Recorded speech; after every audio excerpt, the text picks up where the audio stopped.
Hello friend, welcome to maths by loser channel. और हम पढ़ रहे थे यूनिट डिजिट। और यूनिट डिजिट में मैंने आपको क्या क्या बताया। पहला नियम मैंने बताया था कि अगर आपको यूनिट डिजिट निकालना हो तो आपका पूरा का पूरा ध्यान केवल किस पर होना चाहिए, इकाई के अंक पर होना चाहिए। Your focus only on unit digit. ठीक। दूसरा नियम मैंने बताया था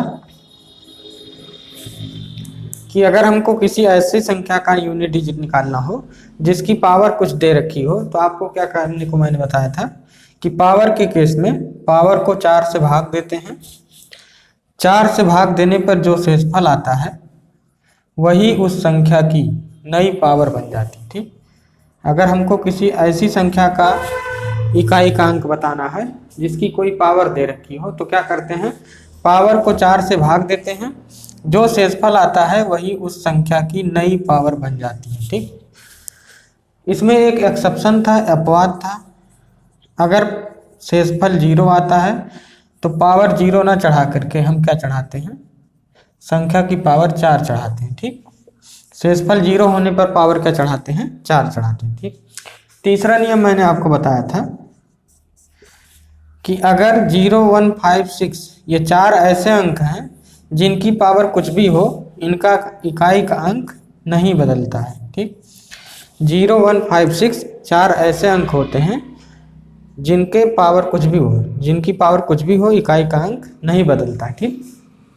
मैंने आपको बताया था कि आपको ये 2 रूल याद हो तो आपका काम चल जाएगा। तीसरा रूल याद हो चाहे ना याद हो, अगर याद है तो ये आपके लिए प्लस पॉइंट रहेगा, नहीं भी याद है तो कोई दिक्कत नहीं है। आप इन दोनों नियम से ही आप चैप्टर को ख़त्म कर सकते हैं। ठीक।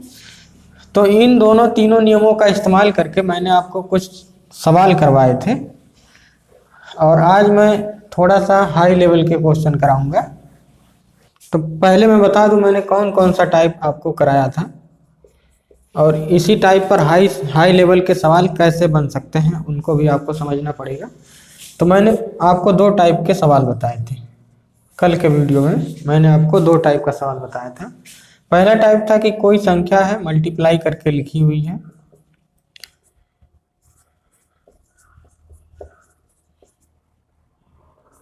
ठीक, ये कोई संख्या है मल्टीप्लाई करके लिखी हुई है।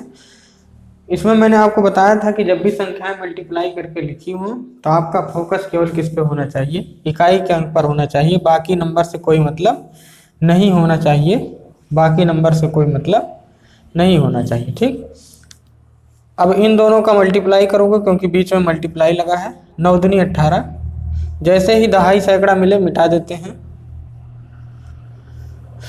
फिर यहाँ इन दोनों का हो गया इतना है, अब इन दोनों का करते हैं 8 6 48, जैसे ही दहाई सैकड़ा मिले मिटा देते हैं। ठीक। लास्ट में जो आया वही हो जाता है क्या, आंसर हो जाता है। इकाई का अंक क्या होगा, 8 होगा। ठीक। तो ये तो था मल्टीप्लाई वाला। ठीक। तो मल्टीप्लाई वाला मैं आपको काफ़ी सवाल लगवा चुका हूँ। अब इस मल्टीप्लाई पे कितने कठिन सवाल बन सकते हैं देखिए। 2, 5, 6, 3, 5, 9, 4, 5, 8, तो इस तरह के मैंने आपको सवाल बताया है। ठीक। अब इस पे अगर हम कठिन सवाल बनाना चाहें तो तीसरे टाइप का सवाल किस तरह से बनेगा देखिएगा।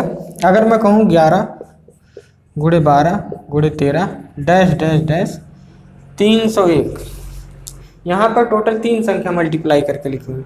अगर इसी मल्टीप्लाई वाले में हम थोड़ा सा लेवल बढ़ाएं तो हम क्या कर सकते हैं, ढेर सारी संख्याओं का मल्टीप्लाई करके क्वेश्चन पूछ सकते हैं। ठीक।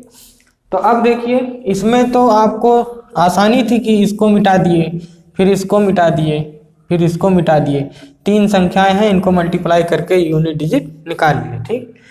लेकिन अगर इसकी बात करें तो आप किसको किसको मिटाओगे, इसको मिटाओगे, इसको मिटाओगे, इसको मिटाओगे, फिर 14, 15, 16, 17 ऐसे 300 तक मिटाते मिटाते आपका हाथ दर्द करने लगेगा। ठीक। तो ऐसे केस में क्या करते हैं, जब ढेर सारी संख्याएं मल्टीप्लाई करके दी हो तो उस केस में क्या करते हैं, जब कुछ संख्याएं मल्टीप्लाई करके दी हो तो उनका तो तरीका आपको पता चल गया है कि बाकी सारी संख्याओं को मिटा दीजिए इकाई वाले को छोड़कर, उसके बाद सबका मल्टीप्लाई कर लीजिए, आंसर आ जाएगा। ठीक। लेकिन जब ढेर सारी संख्याएं हो तो मिटाते मिटाते आपका हाथ दर्द हो जाएगा, और आंसर भी कम से कम 1 घंटे में आएगा। ठीक, तो ऐसे केस में क्या होता है, जब ढेर सारी संख्याओं का मल्टीप्लिकेशन दिया हो तब क्या करते हैं, तो ये तीसरा टाइप है। ठीक, तीसरा टाइप लिखिए, इसका नियम लिखिए, जब ढेर सारी संख्याओं का मल्टीप्लिकेशन दिया हो तो उसमें हम 5 की प्रॉपर्टी का यूज करते हैं। ठीक, 5 का विशेषता क्या है, 5 की विशेषता, 5 की प्रॉपर्टी हम यूज करते हैं। 5 की प्रॉपर्टी क्या होती है कि अगर 5 के साथ कहीं पर भी इवन नंबर फंसा तो वो पूरे के पूरे इकाई के अंक को क्या कर देगा, 0 कर देगा। कहने का मतलब क्या है, 5 का गुणा अगर किसी भी सम संख्या के साथ होगा तो उसका इकाई का अंक हमेशा 0 ही होगा। जैसे अगर 5 का गुणा हम 2 से करें तो 10 आएगा, इकाई का अंक 0। ठीक, 5 का गुणा हम 12 से करें, ये भी सम संख्या है, इकाई का अंक 0 आएगा। ठीक, 5 का गुणा हम 8 से करें, 5 अट्ठे 40। ठीक, मतलब अगर 5 का गुणा किसी भी सम संख्या से आप करते हैं तो इकाई के अंक पर हमेशा क्या आएगा, 0 आएगा। ठीक, तो ये 5 की प्रॉपर्टी है कि 5 का किसी भी इवन नंबर के साथ जब मल्टीप्लिकेशन होता है वो क्या करता है, यूनिट डिजिट पर 0 ला देता है। ठीक, इसी तरह दूसरी प्रॉपर्टी है कि अगर 5 का गुणा 8 के साथ होता है, कोई विषम संख्या के साथ होता है, तो इकाई के स्थान पर हमेशा क्या आता है, 5 आता है। ठीक, तो जब ढेर सारी संख्याएं मल्टीप्लाई करके लिखी हों, जब आपका मिटाते मिटाते हाथ दर्द करने लगे, उस समय आप 5 को याद कर लिया करिए। तो मैंने आपको बताया 5 का गुणा अगर सम संख्या के साथ हुआ है तो इकाई के अंक में हमेशा 0 आएगा, और 5 का गुणा अगर किसी विषम संख्या के साथ हुआ है तो इकाई के अंक पर हमेशा 5 आएगा। ठीक, तो इसी तरह अगर मैं क्वेश्चन लिखूँ आपका 11 × 12 × 13 डैश डैश डैश 401, और मैं पूछूं कि बताओ इस संख्या को जब मल्टीप्लाई करोगे तो इकाई के अंक पर क्या आएगा। ठीक, तो जब ढेर सारी संख्याएं मल्टीप्लाई करके दी होती हैं तो उसमें हम सबसे पहले पहला नियम अप्लाई करते हैं कि 5 गुणे इवन नंबर मिल रहा है कि नहीं। जब ये नहीं अप्लाई होगा तब दूसरे पे जाना है। ठीक, सबसे पहले हम 5 गुणे इवन चेक करते हैं। ठीक, तो देखिए जब 14 आएगा उसके बाद 15 भी आएगा, क्योंकि सीरियल से जा रहा है, तो 15 आने का मतलब 5 आया हुआ है। ठीक, बाकी नंबर से आपका कोई मतलब नहीं रहेगा, इसलिए मिटा देगा, 5 आया हुआ है। ठीक, और 5 का गुणा यहाँ पे सम संख्या के साथ हुआ है, क्योंकि 14 क्या है, सम संख्या है। तो 5 यहाँ मिला है और इवन संख्या यहाँ भी है, यहाँ भी है, तो चाहे 5 का गुणा इसके साथ करोगे, तो 5 का गुणा इसके साथ करोगे तो आपको क्या मिलेगा, इकाई के अंक पे हमेशा क्या मिलेगा, 0 मिलेगा। ठीक, क्योंकि नियम है कि जब भी 5 के साथ कोई भी इवन नंबर आता है तो वो इकाई पर क्या बना देता है, 0 बना देता है। ठीक, तो 5 का गुणा किसी भी इवन नंबर के साथ होगा तो इकाई पर क्या आ जाएगा, अपने आप 0 आ जाएगा। ठीक, तो ये आपको समझ में आया होगा। अगला सवाल है 61 की पावर 61, 62 की पावर 62, 63 की पावर 63, 64 की पावर 64, 65 की पावर 65 डैश डैश 69 की पावर 69। कह रहा है इसमें इकाई का अंक बताइए। ठीक, तो मैंने आपको बताया कि बाकी नंबर से आपका कोई मतलब नहीं, बाकी नंबर से कोई मतलब नहीं, बाकी नंबर से कोई मतलब नहीं, बाकी नंबर से कोई मतलब नहीं। ठीक, लेकिन यहाँ पर देखिए काफ़ी सारी संख्याएं मल्टीप्लाई करके लिखी हुई हैं। जब काफ़ी सारी संख्याएं मतलब 4 से ज़्यादा संख्याएं मल्टीप्लाई करके लिखी हों तो एक बार आप चेक कर लिया करिए कि कहीं 5 की प्रॉपर्टी तो नहीं लग रही है, और लगती ही है। ठीक, तो यहाँ आप देखिए 5 की पावर कुछ भी हमेशा 5 ही आएगा, क्योंकि मैंने आपको बताया था 0, 1, 5, 6 की पावर कुछ भी हो, इकाई का अंक हमेशा क्या आता है, 5 ही आता है, तो यहाँ 5 आएगा। और 4 कैसा है, इवन, और एक नियम लिख लीजिए, इवन की पावर कुछ भी हो हमेशा क्या आता है, इवन ही आता है। ठीक, जैसे अगर मान लो मैं कहूँ 2 की पावर 5 तो ये कितना आएगा, 32, 2 की पावर 3 कितना आएगा, 8, 2 की पावर 4 कितना आएगा, 16। ठीक, तो 2 की पावर कुछ भी हो, अगर संख्या इवन है तो उसकी पावर कुछ भी हो हमेशा क्या आने वाला है, हमेशा आपका क्या आएगा, इवन नंबर ही आएगा। ठीक, तो यहाँ 4 की पावर कुछ भी हो, क्योंकि 4 इवन नंबर है तो इवन की पावर कुछ भी हो क्या आने वाला है, इवन नंबर ही आएगा। अगर 5 के साथ इवन नंबर का मल्टीप्लाई हुआ है तो ये पूरे के पूरे मल्टीप्लिकेशन के यूनिट डिजिट को क्या बना देगा, 0 बना देगा। तो इसका जब मल्टीप्लाई करोगे तो यूनिट प्लेस पे क्या आएगा, 0 आएगा। ठीक,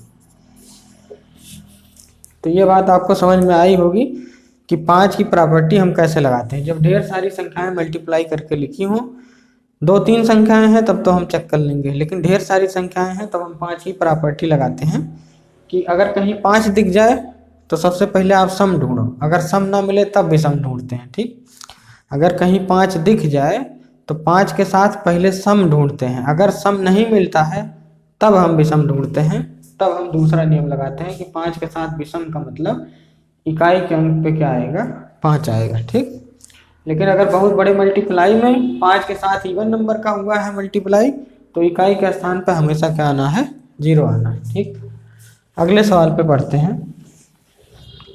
अगला सवाल कह रहा है कि इन सारी संख्याओं को मल्टीप्लाई करने पर इकाई के अंक पर क्या आएगा। ठीक, तो मैंने आपको बताया कि जब 3 या 4 से ज़्यादा संख्याएं मल्टीप्लाई करके लिखी हों तो आपको 5 की प्रॉपर्टी यूज करना है कि अगर कहीं 5 दिख जाए, ठीक, यहाँ पे देखिए 5 की पावर कुछ भी हो, इकाई पर हमेशा 5 आएगा। ठीक, और 6 की पावर कुछ भी हो, क्या आएगा, 6 ही आएगा। तो 5 है और 6 क्या है, सम संख्या है, तो 5 का गुणा अगर सम संख्या के साथ करोगे, ठीक, तो हमेशा इकाई पर क्या आएगा, 0 ही आएगा। तो इस सवाल का आंसर क्या है, इकाई का अंक क्या होगा, 0 होगा। अगले सवाल पे चलते हैं। अगला सवाल है 2 की पावर 3 की पावर 4, 3 4 5 4 5 6 5 6 7 6 7 8 7 8 9। कह रहा है इस संख्या को जब मल्टीप्लाई करेंगे तो इकाई के अंक पर क्या आएगा। तो जब भी 3 से ज़्यादा संख्या मल्टीप्लाई करके लिखी हो तो उसमें आप पहले 5 ढूंढिए, अगर 5 दिख जाता है तो यहाँ देखिए 5 की पावर कुछ भी हो, इकाई का अंक हमेशा क्या आना है, 5 आएगा। ठीक, 5 जब मिल जाए तो आपका पहले ढूंढेंगे सम संख्या मिल रही है कि नहीं, तो चाहे जहाँ से आप निकाल लेंगे, सम संख्या की पावर कुछ भी हो, सम संख्या ही आती है।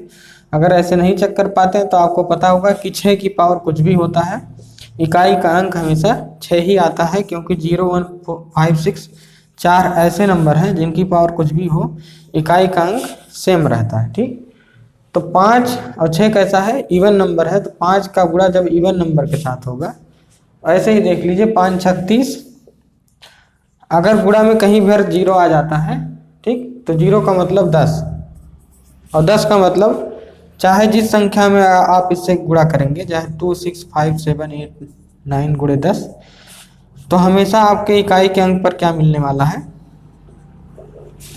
0 का मतलब 10, 3 गुणे 10, 30 को हम 3 गुणे 10 लिख सकते हैं, और 10 का मतलब चाहे कितनी भी बड़ी संख्या हो, अगर 10 का गुणा करोगे तो आखिरिया में हमेशा क्या मिलने वाला है, 0 मिलने वाला है।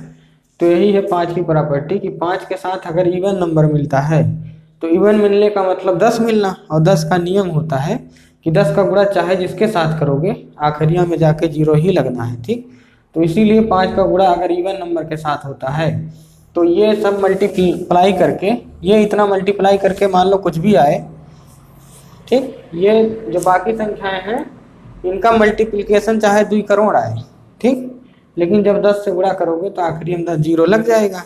तो यही 5 की प्रॉपर्टी है कि 5 का गुणा सम संख्या के साथ करोगे तो आखिरिया में 0 लग जाता है, क्योंकि अल्टीमेटली बनता क्या है, 10।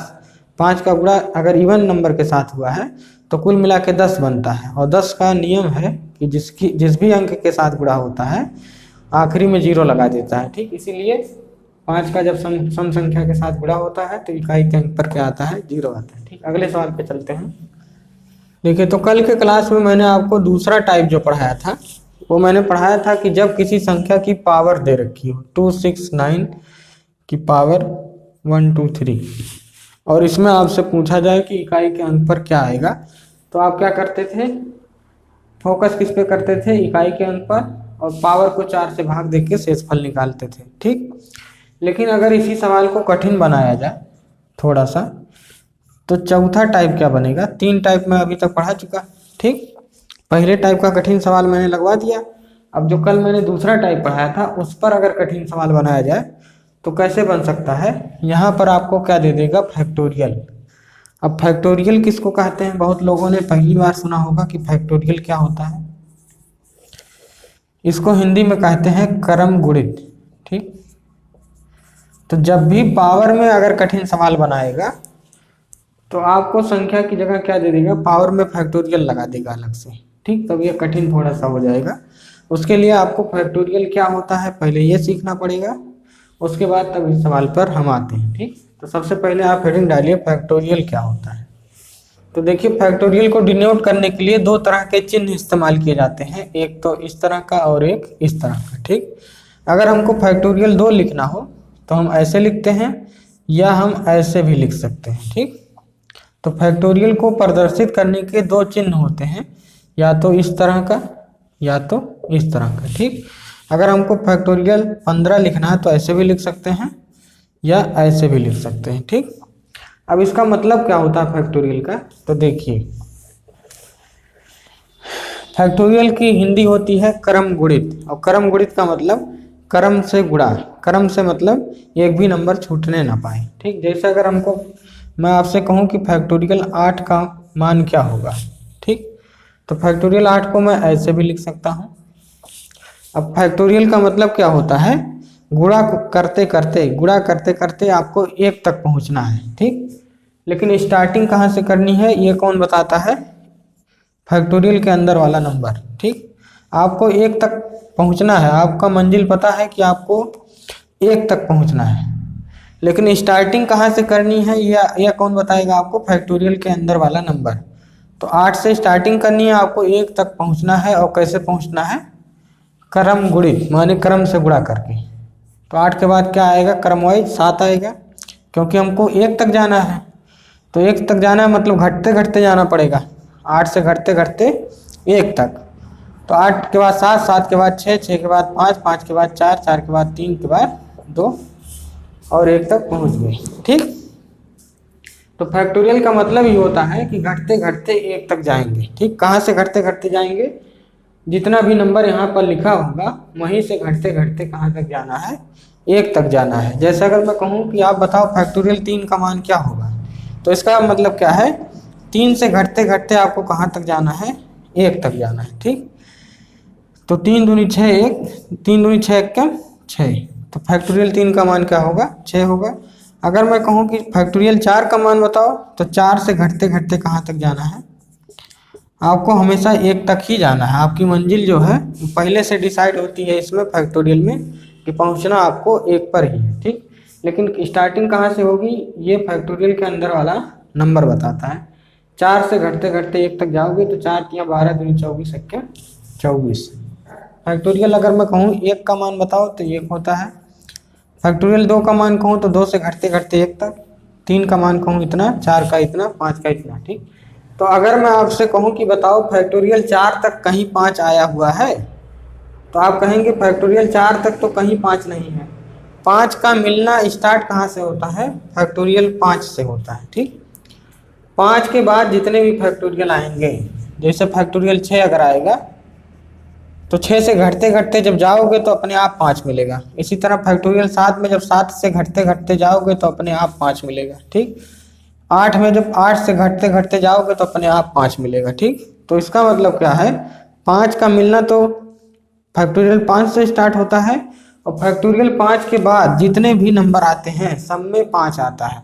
ठीक, और 5 के बाद आपका इवन नंबर तो अपने आप आएगा, क्योंकि 5 के बाद 4 आता है। ठीक, तो आपको मैं समझाना क्या चाह रहा हूँ कि फैक्टोरियल 5 या 5 से बड़े जितने भी नंबर हैं उसमें 5 भी आता है और इवन नंबर भी आता है।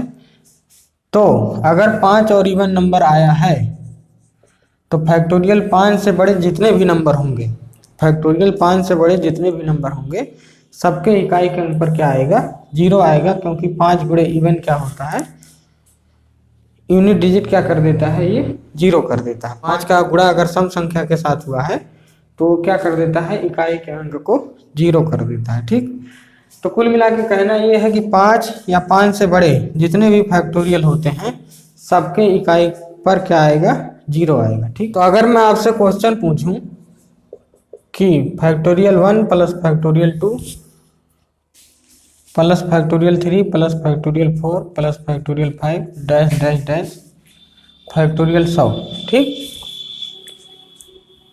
इन सबको जब जोड़ा जाएगा तो इकाई के अंक पर क्या आएगा। आपसे क्वेश्चन पूछा है factorial 1 plus factorial 2 plus factorial 3 plus factorial 4 plus factorial 5 इन सबको जब जोड़ोगे तो इकाई के अंक पर क्या आएगा। ठीक, तो मैंने आपको बताया कि फैक्टोरियल 5 या 5 से बड़े जितने भी नंबर हैं उन सब के इकाई पर क्या आना है, 0 आना है। ठीक, बकिया इधर क्या आएगा इससे आपको कोई मतलब नहीं, क्योंकि मैंने पहला ही नियम लिखाया है। अगर आप इकाई का अंक निकाल रहे हो तो आपका फोकस केवल किस पे होना चाहिए, इकाई पर होना चाहिए। बाकी इधर कितना आया होगा, जैसे फैक्टोरियल 5 का मान 720 आया था, अभी मैंने निकाला, तो इधरिया क्या आया इससे आपको कोई मतलब नहीं। ठीक, इसी तरह फैक्टोरियल 6 में इधरिया क्या आया है कोई मतलब नहीं, हमको मतलब इतना है कि फैक्टोरियल 5 से बड़े जितने भी फैक्टोरियल वाले नंबर होंगे सबके इकाई पर क्या आना है, 0 आएगा, क्योंकि 5 और इवन नंबर अपने आप मिलेगा। फैक्टोरियल 5 या 5 से बड़े जितने भी नंबर होते हैं सब में 5 और इवन नंबर मिल जाता है, जो सभी के इकाई के अंकों को क्या कर देता है, 0 कर देता है। ठीक, तो यहाँ तक तो हमको 0 मिलना है। ठीक, अब बात आई यहाँ से यहाँ तक कितना मिलेगा, तो इसको देख लो। फैक्टोरियल 1 का मान 1 होता है, फैक्टोरियल 2 का मान 2 गुणे 1 होता है, और 3 2 1 होता है, और ये क्या होगा 4 3 2 1। तो ये 2 एकम 2 और 3 दूनी 6, 4 के 12 दूनी 24। ठीक, अब मैंने आपको क्या बताया, इकाई का अंक निकालना है तो फोकस केवल किस पे होना चाहिए, इकाई पे। 2 1 3, बीच में प्लस लगा है तो हम जोड़ेंगे 2 1 3, 6 3 9, और यहाँ फोकस आप इकाई पे करोगे तो 2 मिटा सकते हो। ठीक, 9 4 13, 1 को हम क्या करेंगे, मिटा देंगे। ठीक, अब इसके बाद 0 चाहे जितनी बार जोड़ते चले जाओ, आपका 3 में चाहे जितना 0 जोड़ते चले जाओ। ठीक, 100 बार नहीं, यहाँ पे अगर 500 600 1 लाख भी दिया होता तो 0 चाहे 1 लाख बार जोड़ते आंसर क्या ही आता, 3 ही आता, तो इसका आंसर क्या होगा, 3 आएगा। समझ गए। तो क्वेश्चन आपका इसी तरह से देगा, और 100 की जगह कभी कभी लिख देगा 50, कभी कभी लिख देगा 99। तो चाहे जो लिख देगा, चाहे 50 लिखेगा, चाहे 99, चाहे 200, चाहे 500, आंसर हमेशा आपका क्या आना है, 3 ही आएगा, क्योंकि यहाँ तक तो 3 आया है, इसके आगे तो 0 आएगा। चाहे यहाँ 100 लिखा हो, चाहे 200, चाहे 500, कुछ भी लिखा हो, इसके आगे 0 आएगा। अब 0 चाहे 500 बार जोड़ो, चाहे 50 बार जोड़ो, चाहे 10 बार जोड़ो, आंसर हमेशा आपका क्या आना है, 3 ही आना है। मुझे लगता है समझ में आया होगा। अगले सवाल पे बढ़ते हैं। अब अगला कॉन्सेप्ट आपको सीखना पड़ेगा। कठिन सवाल लगाने के लिए एक कॉन्सेप्ट आपको और सीखना पड़ेगा। अगर मैं कहूँ कि बताओ 36 4 से कटेगा कि नहीं, ठीक, तो आप क्या करोगे, 4 से भाग दोगे, 4 9 36। ठीक, तो ये कट जाएगा। ठीक, तो मैं कहना क्या चाह रहा हूँ, कोई भी संख्या 4 से तब कटती है जब इसके अंदर 4 पहले से मौजूद हो। ठीक, क्योंकि 36 को 9 गुणे 4 लिखोगे और 4 से काटोगे तो 4 से 4 कट जाएगा। ठीक, तो कोई भी संख्या 4 से तभी कटती है जब उसके अंदर 4 पहले से मौजूद हो। 36 के अंदर 4 पहले से था। ठीक, तो कोई भी संख्या 4 से तभी कटेगी जब उसके अंदर 4 पहले से मौजूद हो। ठीक, अगर मौजूद नहीं है, जैसे मैं कहूँ 9 के अंदर 4 नहीं मौजूद हो। ठीक, 9 के अंदर 4 नहीं मौजूद है, इसीलिए 9 4 से नहीं कट सकता। लेकिन अगर मैं कहूँ 8, तो 8 के अंदर 4 मौजूद है पहले से ही। ठीक, 4 पहले से मौजूद है तो ये 4 से कट जाएगा। तो कोई भी संख्या 4 से तभी कटती है जब उसके अंदर पहले से ही 4 हो।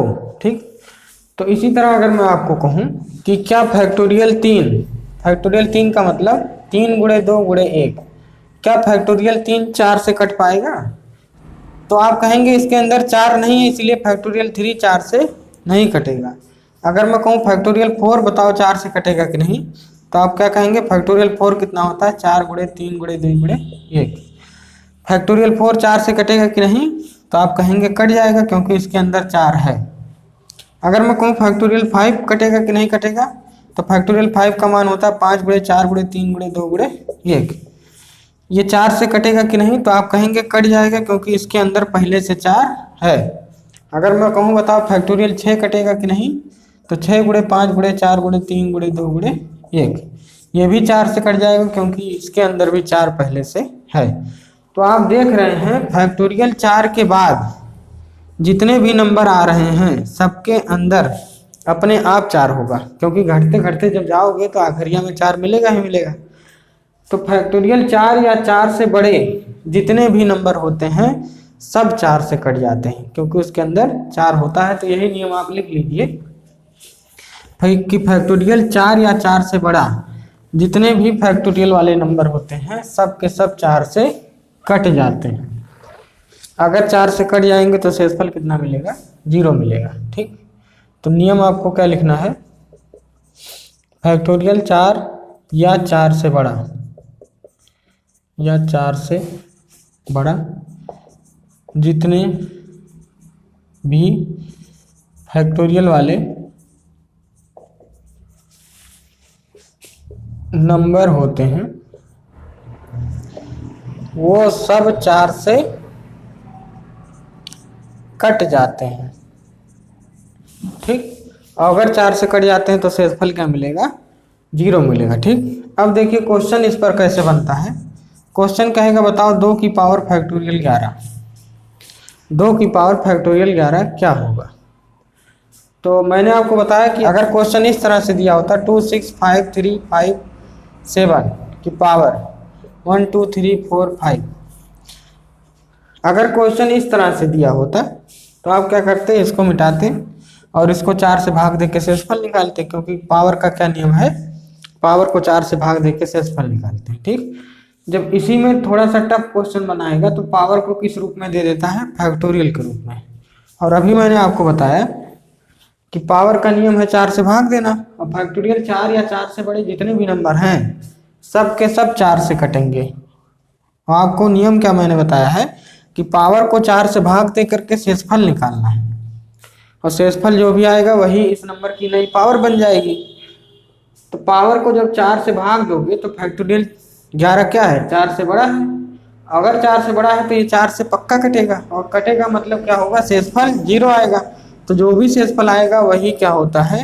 उस संख्या की नई पावर बन जाती है। ठीक, लेकिन एक्सेप्शन मैंने आपको बताया था क्या, कि अगर शेषफल 0 आया है तो 0 ना चढ़ा करके हम क्या चढ़ाते हैं?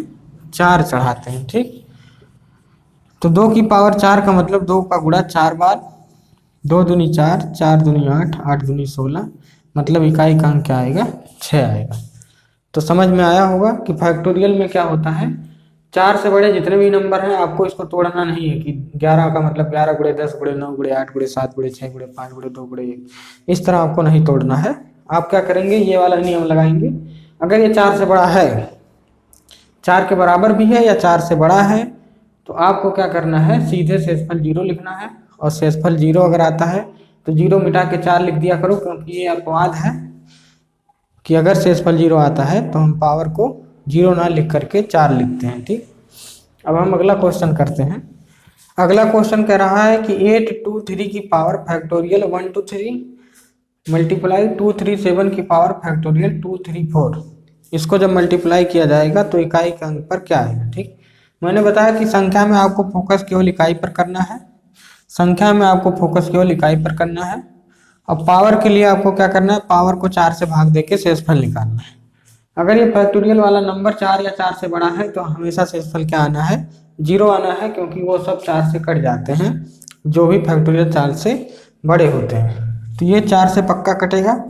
अगर 4 से कटेगा तो शेषफल 0 मिलेगा, और जब शेषफल 0 मिलता है तो 0 ना चढ़ा करके हम क्या चढ़ाते हैं? 4 चढ़ाते हैं। ठीक, इसी तरह 7 का भी 0 मिलेगा, क्योंकि ये फैक्टोरियल 4 से बड़ा है। अगर फैक्टोरियल 4 से बड़ा है तो इसका भी शेषफल 0 आएगा, क्योंकि ये भी 4 से कटेगा। अगर शेषफल 0 आएगा तो पावर 0 ना चढ़ा करके 4 चढ़ाते हैं। ठीक, अब 3 का पावर 4 का मतलब 3 का गुणा 4 बार, 7 की पावर 4 का मतलब 7 का गुणा भी 4 बार, 3 त्रिक का 9, 9 त्रिक 27, जैसे दहाई सैकड़ा मिले मिटा दिया करिए। 7 त्रिक 21 मिटा दिया करिए। 7 एकम 7, 7 सत्ते 49, जैसे ही दहाई सैकड़ा मिले मिटा दिया करिए। 9 7 63, जैसे ही दहाई सैकड़ा मिले मिटा दिया करिए। 7 त्रिक 21, अंत में क्या मिला? 1 मिला, तो यही हो जाएगा क्या? आंसर। अगला सवाल है 8 8 8 की पावर फैक्टोरियल 9 2 3 5 प्लस 2 2 2 की पावर फैक्टोरियल 9 2 3 5 6 6 6 की पावर फैक्टोरियल 2 3 5 4 9 9 9 की पावर फैक्टोरियल 9 9 9 9। इसमें कह रहा है कि इकाई का अंक बताओ। तो मैंने बताया कि संख्या अगर है तो उसका बाकी नंबर से कोई मतलब नहीं होता इकाई छोड़कर, ठीक। बाकी नंबर से कोई मतलब नहीं, बाकी नंबर से कोई मतलब नहीं, आपका फोकस केवल किस पे होगा, इकाई पर होगा, ठीक। अब देखिए मैंने कहा पावर को 4 से भाग देके शेषफल निकालोगे। अब फैक्टोरियल के केस में क्या होता है, अगर ये फैक्टोरियल 4 से बड़ा है तो हमेशा शेषफल क्या आएगा, 0 आएगा। अगर शेषफल 0 आया है तो 0 ना चढ़ा के हम क्या चढ़ाते हैं, पावर 4 चढ़ाते हैं, ठीक। इसी तरह क्या होगा, 2 की पावर 0 ना चढ़ा करके हम 4 चढ़ाएंगे। और मैंने आपको बताया कि 0156 की पावर कुछ भी हो हमेशा क्या आएगा, 6 ही आएगा। प्लस 9 की पावर 0 ना चढ़ा करके हम क्या चढ़ाएंगे, 4 चढ़ाएंगे, क्योंकि फैक्टोरियल 4 से बड़ा है और 4 से कट जाएगा तो 0 आएगा शेषफल। तो शेषफल 0 ना चढ़ा के हम क्या चढ़ाते हैं, 4 चढ़ाते हैं, ठीक।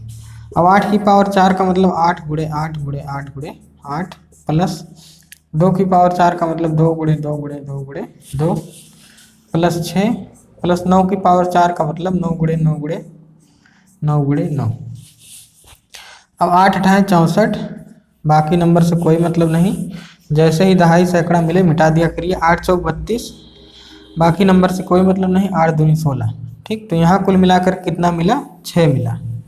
तो ये 6 यहाँ पे लिख देते हैं, क्योंकि हमको इकाई निकालना है तो हमारा फोकस केवल किस पे होना चाहिए, इकाई पर होना चाहिए। हमारा मतलब केवल इकाई के अंक से होना चाहिए, बाकी इकाई के बाद क्या लिखा होगा क्या नहीं लिखा होगा उससे हमारा कोई मतलब नहीं। 2 दूनी 4, 4 दूनी 8, 8 दूनी 16, यहाँ भी क्या आया, 6 आया। तो यहाँ भी हम क्या लिख देंगे, 6 लिख देंगे, यहाँ 6 है ही। 9 9 81, ये वाला मिटाएंगे, 9 एकम 9, फिर 9 9 81, 81 का मतलब लास्ट में 1। तो इसको भी मिटा करके हम यहाँ क्या लिखेंगे, 1 लिखेंगे। 6 6 12, 12 ये मिटा देंगे, जैसे ही दहाई सैकड़ा मिले मिटा दिया करिए। 6 2 8, 8 1 9, तो इसका आंसर क्या आएगा, 9 आएगा। तो ये कुछ थोड़े हाई लेवल के सवाल थे जो आपको समझ में आए होंगे। आपको क्या करना है कि अगर पावर के रूप में दिया है तो पावर के रूप में आपको क्या करना है, याद करना है कि 4 या 4 से बड़े जितने भी फैक्टोरियल के रूप में पावर होते हैं वो सब 4 से कट जाते हैं, इसलिए शेषफल 0 आता है। लेकिन 0 ना चढ़ा के हम 4 चढ़ाते हैं, क्योंकि ये अपवाद है, इकाई का अंक ज्ञात करने का ये एक अपवाद है कि 0 अगर शेषफल आया है तो 4 चढ़ाते हैं पावर को, ठीक। लेकिन अगर फैक्टोरियल में हमको प्लस करके पूछा है, पावर के रूप में नहीं पूछा है, तो उसमें हम क्या याद करते हैं कि फैक्टोरियल 5 के बाद फैक्टोरियल 5 या 5 से बड़ा, ठीक। अगर प्लस के रूप में पूछा है तो हम ऐसे याद करेंगे कि फैक्टोरियल 5 या 5 से बड़े जितने भी नंबर होते हैं सबके इकाई पर 0 आता है। लेकिन अगर पावर के रूप में पूछा है तो हम फैक्टोरियल 4 से याद करेंगे कि फैक्टोरियल 4 या 4 से बड़े जितने भी नंबर होते हैं सब 4 से कट जाते हैं, और अगर 4 से कटते हैं तो शेषफल 0 आता है, और 0 आने का मतलब क्या चढ़ाएंगे, पावर 4 चढ़ाएंगे। तो फैक्टोरियल से रिलेटेड 2 टाइप के क्वेश्चन पूछे जाएंगे, या तो सबको प्लस प्लस करके पूछेगा या तो पावर के रूप में करेगा। प्लस के रूप में करेगा तो आपको फैक्टोरियल 5 का नियम लगाना है, क्योंकि फैक्टोरियल 5 से ही 5 गुणे इवन नंबर मिलना चालू होता है। लेकिन अगर पावर के रूप में पूछा है तो आपको फैक्टोरियल 4 का नियम लगाना है। तो मुझे लगता है ये आपको थोड़ा बहुत समझ में आया होगा। इसके बाद हम पढ़ेंगे डिविजिबिलिटी रूल। इसके बाद अगला जो क्लास होगा हमारा डिविजिबिलिटी रूल पे होगा, ठीक। तो आज के लिए इतना ही करते हैं। जिन लोगों ने चैनल को सब्सक्राइब नहीं किया है वो कृपया करके सब्सक्राइब कर लें और लाइक कर दें, और ज़्यादा से ज़्यादा वीडियो को शेयर करें, ठीक। तो आज के लिए इतना ही, धन्यवाद।